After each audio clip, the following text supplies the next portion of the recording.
Now some Madani Pearls regarding Tawaf Ziyarah. Tawaf Ziyarah is the second important pillar of Hajj. It contains 7 rounds. It is wajib to perform all 7 rounds of it, while it is further to perform at least its 4 rounds.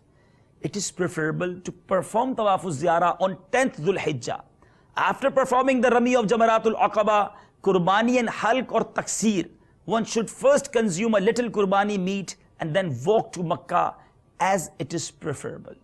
Likewise, it is also preferable to enter Masjidul Haram through Babus Salam and then perform Tawaf Ziyarah. Tawaf Ziyarah is performed in normal dress and not in ihram. If one has not early performed Ramal and Sa'i for Hajj, he now has to perform them in civil dress. However, Ittiba will not be performed, as it is no longer possible because of being in swim dress. If Tawaf Ziyarah is not performed till the sunset of 12th Dhul Hijjah, Dam will become wajib. However, if a woman experiencing menses or post-natal bleeding becomes pure after 12th Dhul Hijjah, she should perform it now.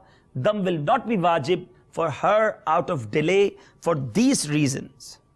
After finishing Tawaf, perform 2 rakat Salah as wajibut Tawaf. Now come at Multazam and embrace it. Then drink as much as Zamzam as you possibly can. Alhamdulillah Azza wa Jal. After the fulfillment of these rites, Hajj has been completed, rendering conjugal relations with wives halal. Now it's lawful.